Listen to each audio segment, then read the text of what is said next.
Hello, hello. This is Vincent for Tiksu to UniTartu. Today we're going to be speaking about safety in Estonia. My guest today is Stefano, and he is an associate professor of European Studies at the Johan Skytte Institute of Political Studies. We're going to be talking just some general topics about safety in Estonia, but also go more in depth on the political climate and kind of situation Estonia finds itself in. So please sit back, relax, and enjoy this episode of Tiksu to UniTartu. Stefano, would you like to introduce yourself? Yeah, hi. Yes, my name is Stefano Braghiroli. It's 12 years that I'm here in Tartu. I'm originally from Italy, and I'm currently Associate Professor of European Studies at the Johan Institute of Political Studies. And I also manage one master program called European Studies. Awesome. Thank you so much for being here. Thank you. So, in general, how safe is Estonia?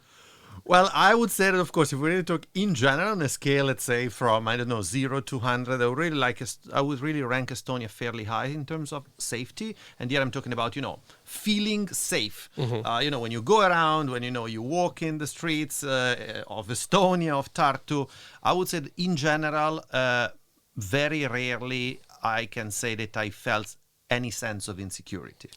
I definitely feel the same way. And you can kind of tell the people here feel safe as well because they have their kids walking to the grocery store and going around a little bit by themselves. So it's definitely that general air of safety. Right. I would say that, again, just to give you two examples, you mentioned the kids. Kids are the safest, are the most important, most precious things that, parents or people have. And, I'm always very impressed when I see, kids at the age of 6, maybe walking by themselves to elementary school, mm-hmm. or, for example, something which, coming from more Mediterranean latitudes, I also find, let's say, climatically challenging. Let's say that, in winter, kids, for example, babies, in fact, are left out with the strollers, like, to get, let's say, tempered by the temperatures. But, primarily, I would say that what really kind of struck me about this is that if you feel safe enough to live, let's say, in the outdoor space, your kid, let's say, not supervised, mm-hmm. and let's say without direct parental control, it means that you feel safe enough to again, go back there and find your kid. Which again, I really think it says quite a lot, both in terms of personal safety, but also in terms of high degree of civicness that I always found here in Estonia. Yeah, I definitely agree with that. And sometimes I've lived in different places around the world, and some people might be like, "Oh, you don't want to leave your kid out because they'll get snatched." And there's definitely, like you said, there's that kind of civic air that's definitely not going to happen here. Right. So you are a professor here at the University of Tartu. Yeah. Do you maybe have any experiences with your students? How do they feel like when they first come here? Yeah, I would say that I had the privilege to manage by now 2 master programs. One of them is primarily in Estonia, and the other one is very international. In any case, again, I teach in different master programs. So I had to do with a large number of international students who come to Estonia from very different backgrounds, very different settings, very different countries. And I would say that overall, let's say when they come, many of them simply don't know what to expect.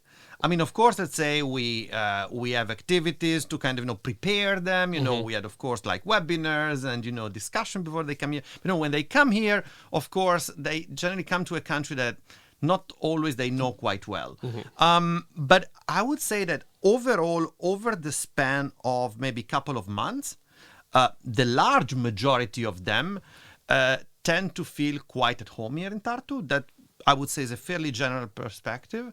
The fact that Tartu also is a quite international town in which they really, I would say, you really meet the world here in Tartu as a town and at the University of Tartu as a university, I would say also helps to create this sense of comfort. Mm-hmm. Also, Tartu and in general Estonia is a, I would say I always compare it to a kind of cozy room where you feel home, you don't feel like threatened too much by things that you don't know. Mm-hmm. And I would say that in that sense, the fact that they don't feel alone as foreigners here in Tartu also helped to kind of understand that, well, other people somehow end up come to Estonia from very different latitudes, and they really feel at home. And I would say that overall, maybe the biggest fear, which doesn't necessarily relate to personal safety, maybe safety from temperature, relates to maybe people who come from either the global south or anyway warmer latitudes, and then they really don't know what to expect about Estonian winter, and some of them really don't have a proper expectation about that. I mean, we try to guide them a little bit with some of our blogs and whatnot, but we've definitely had a few instances of people coming here and not expecting ice or the temperature. So right, you say prepare for Estonian winter, and then you come up with sneakers, and then it's really what you shouldn't do. Yeah, exactly. So you actually mentioned that it's very safe here and you feel safe. There's a kind of a global community here in Tartu, but are there any maybe shady activities or maybe some kind of less than genuine stuff that happens maybe here or in the capital city or somewhere else? Well, I mean, I would say that I'm basing this on my personal experience.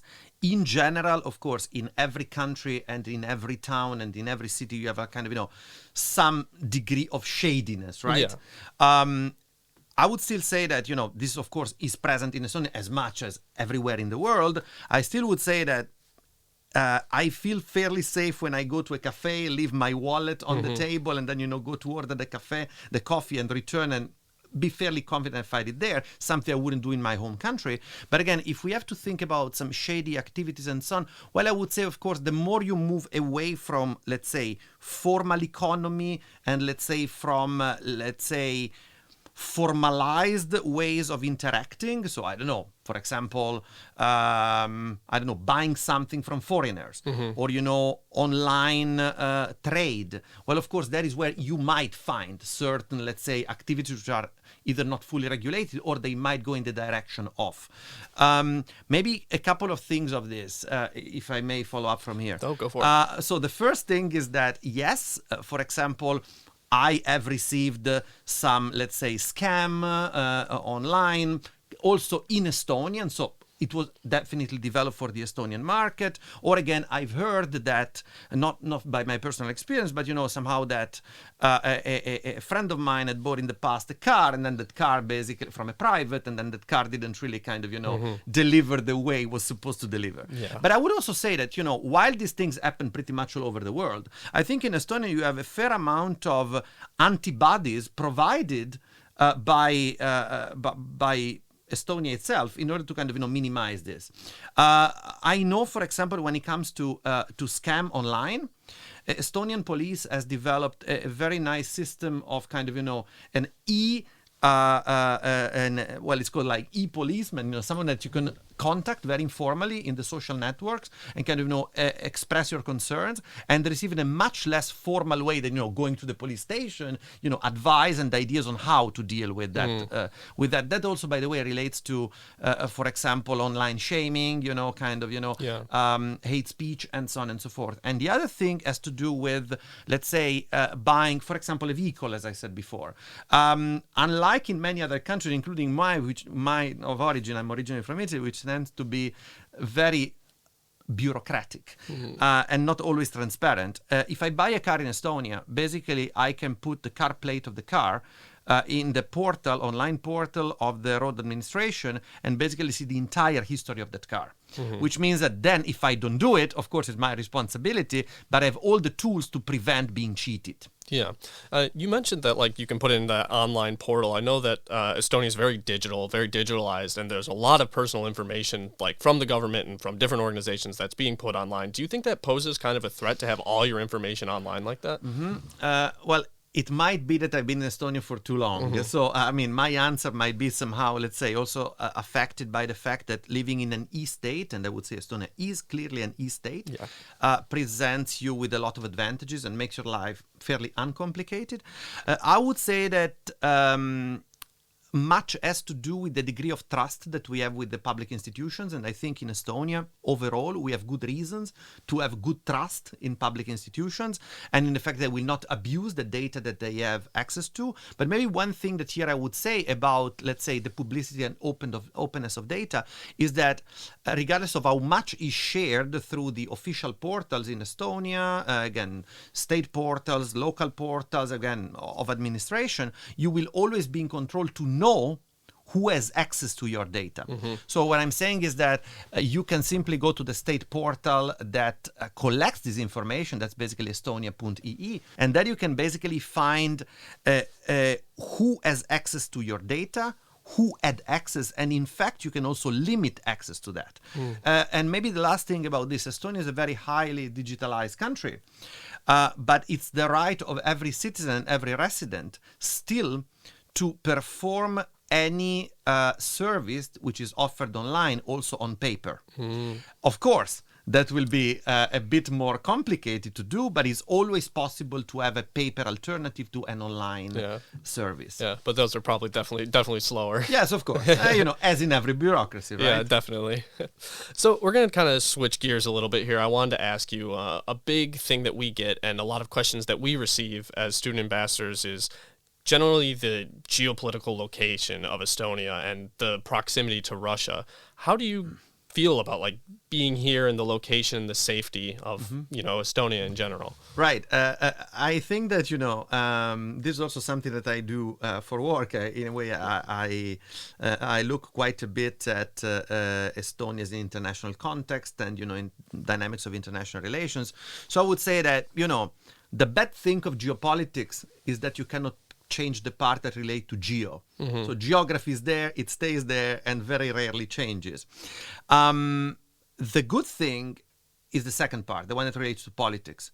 So yes, Estonia, as we said, borders with a complicated neighbor. And that's a very kind way of referring to Russia, I think. Definitely Russia has been posing a threat. And again, that threat didn't start with the full-scale invasion of Ukraine, but it has been there, I would say, for quite some time. Estonians and Estonia is well aware of that. And I would say that very often being aware of the threat that you face is the very first step to increase your resilience. But I would also say that, when it comes to the second part, politics, Estonia is in a quite safe context. So while geopolitics is complicated, the context is definitely safe. Estonia is a member of NATO. Estonia is a member of the European Union. Being at the center of alliances has always been traditionally in international relation the way to be safer. And in that sense, I would say that, let's say, yes, Russia has been definitely more assertive and more violent in its kind of imperialist attempts over the last 3 years. I mean, the invasion of Ukraine is definitely one evidence of that. But here I would say two things. The first one is that Estonia is not alone. It basically means that already in Estonia, there is quite a sizable NATO presence. It also means that should Russia be tempted to take any offensive steps towards Estonia, the Baltic states, or the eastern flank of NATO, well, that would be definitely met with a strong NATO, and I would even add EU response, which basically means that, again, Russia is fully aware of this. I would also add maybe another aspect which relates to, let's say, Russia's probably overplayed power. Again, we think of Russia as a sort of superpower that cannot be defeated. Now, let's not forget that Russia, in the first months of the full-scale invasion of Ukraine, conquered a quite sizable amount of Ukrainian territory. By now, Ukraine has been able to regain access to at least 40% of it. And again, at the same time, Russia has not been able to conquer villages of Ukraine for months, so it would be quite difficult to think of a Russian and being able to conquer full NATO territory. Yeah, I guess you kind of think of how this superpower hasn't been able to conquer such a relatively small country in 3 years. No, but really not been able to conquer villages for months. Yeah. So in that sense, I would say that I would really try to bring Russia's size and power back to where it really belongs. Yeah. Definitely. And with Estonia's location and kind of just the access to the Baltic Sea, do you think they play like a very important role for NATO being where they are? Well, I would say that Estonia and the Baltic states in general play a key crucial role, especially given the new geopolitical situation. I would even say that that role has become not only more relevant, but in a way, the safety of the Baltic states has also increased now that Finland and Sweden have joined NATO. That, of course, has made the Baltic states, and there have been few jokes about that, almost a NATO lake. But I would also say that in general, when it comes to the voice of the Baltic states, the voice of Estonia, well, for sure, Estonia as a voice and as a consideration, which is definitely far bigger than its size. I mean, I would say that Estonia's Prime Minister Kaja Kallas has been fairly visible over the last 2 years. Yeah, I remember one particular quote she had made that, I mean, rather out there, but she had said that she holds every citizen of Russia directly responsible for the invasion, which I was like, wow, that's an aggressive stance. But she's definitely... No, she definitely has a tough stance, but I would say that, this tough stance comes from basically Estonia's experience over the centuries, I would say. Yeah. I also kind of wanted to expand on that. As you know, Estonia has a large kind of ethnic minority of Russians. I believe it's something around 31%. Or right. Something around 30. Yeah, around 30%. Do you think that large ethnic minority here in Estonia, do you think that poses some sort of threat being so close to Russia? Well, again, first of all, I would say that it's always tricky to talk about Russian speakers as one single group. I mean, many of the Russian speakers are, in fact, ethnic Russians. Many of them are not. That's the first thing. The other thing, of course, that matters in terms of how sensitive they are to, let's say, narratives and propaganda that comes beyond the border relates to... I would say how integrated they are in the Estonian society. And this, I would say, varies quite a lot, let's say, according to the city where they live. I mean, in Tartu, in Tallinn, the degree of integration is definitely higher, for example, than in towns like, I don't know, Narva, which is one of the, I think, if I recall correctly, the fourth largest city in Estonia, but is actually very skewed. In fact, the third, very skewed in terms of ethnic composition. Around 90% of the population is Russian speaker, which means that integration with ethnic Estonian is much smaller, and therefore kind of, being subject to Russian propaganda or Russian misinformation is much easier. Yeah, exactly. And our languages institutes for Russian are located in Narva, so it does give that kind of perfect environment for... And we have a college of the University of Tartu based in Narva, indeed. Yes. Yeah. So you mentioned the University of Tartu in Narva. What kind of role does the college play there in the region?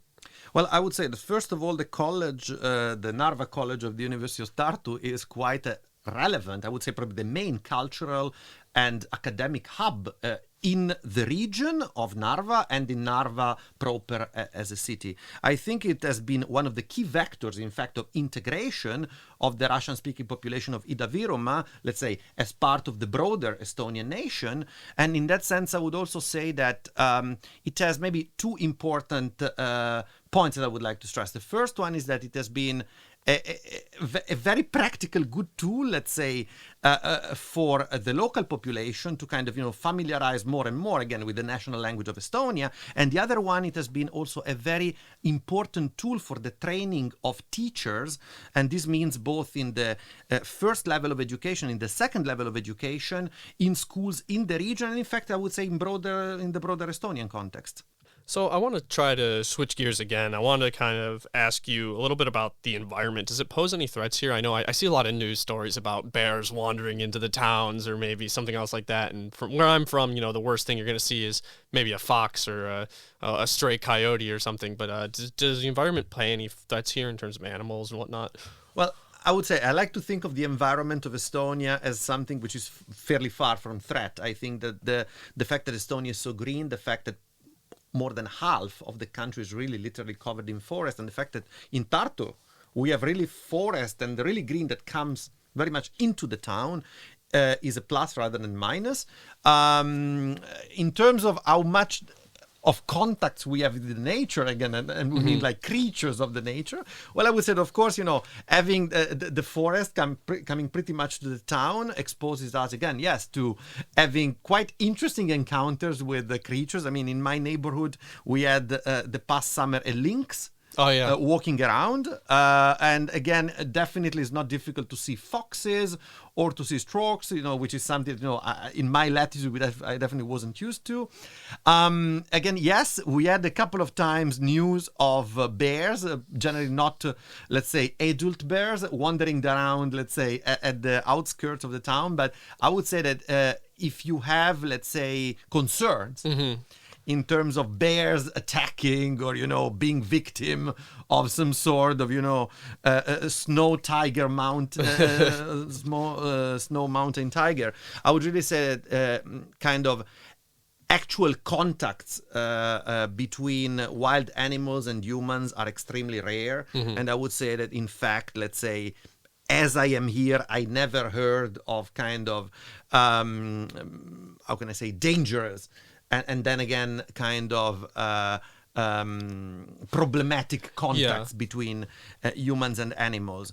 So I really like to think of it of something more picturesque rather than, let's say, something dangerous or threatening. Yeah, you never see the news story of an Estonian man attacked by a bear. It's more like by a bear. It's more like one just wandered into town. And I guess to contextualize it a bit more, I've heard this statistic that the most deaths that come from animals here is actually from ticks. It's not it's not one of the big. And I was about to say maybe another thing which relates to nature, but not maybe with the animal kingdom, and maybe with the mushroom kingdom. Is that basically it's given the Estonian nature and the richness of Estonian nature is very common for Estonians to go mushrooming. There is also a very beautiful movie which I recommend, which is called actually Mushrooming, and definitely I think that foreigners should enjoy as much as Estonian picking mushroom. Maybe here the only thing that I would really recommend is like pick the mushrooms you are fully aware of in terms of being safe, because believe me, that can be much more dangerous than a bear or, let's say,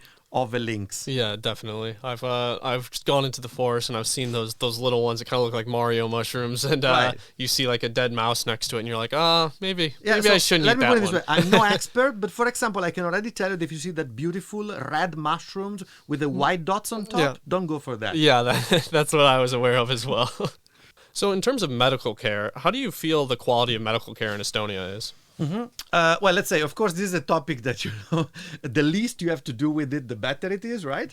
But of course, again, it happens in life that you need to, go to a medical, to visit your doctor, or to go to ER and so on. And I would say that, again, when it comes to medical services, both in terms of family doctors and when it comes again to performance of hospital services and so on, I've been quite impressed. Again, if I compare also to my home country, again, in general, it's quite easy to have access to these services. I know that when it comes to a family doctor, this tends to be maybe a bit more complicated to get one family doctor. But I think, again, that if when you arrive to Estonia, you kind of, from the very beginning, go to basically the list of medical providers available, and you basically write and contact a number of them, you will definitely get your family doctor. In terms of, again, hospital services and health services, here really I would say that I've been very impressed. The performance are, the few times I had to do with it, I want to clarify, have been always very much of high quality, and also the cost of them have been quite affordable, at least in comparison to my home country. As a foreigner here and kind of experiencing the medical services, have you ever felt that a language barrier has ever impeded your quality of service? I would say that, of course, again, if you speak Estonian, that would be amazing. But overall, when it comes to, let's say, if you go to ER, if you have to deal with, I don't know, a medical clinic or, the staff there, in general, for sure among younger staff. But I would say in general, with English, you deal with it quite well. more than in other countries in Western Europe, I would say that for sure. And in that sense, I always had the experience when, let's say, someone is not really able to speak English properly, there will always find a colleague that can help, let's say, to mediate and so on. So I would say that language did never pose any substantial limitation. Yeah, I think my understanding too is that like people, even if you don't have friends, you can hire a translator or something like that. That for sure. But I would say really that, people really tend to be try to be as useful as possible to find a colleague, or maybe again to Definitely. To find someone else who works there. So I mean, in general, I never had big problems. So as we're running out of time here, I wanted to ask you one final question. Are there any maybe recommendations or anything you can say to somebody that's coming to Estonia to maybe ease their mind and make them feel a little bit more safe? Well, first of all, listen to our podcast. I think that helps to prepare you Definitely. For Estonia. And then I would say maybe, I don't know, a couple of other things.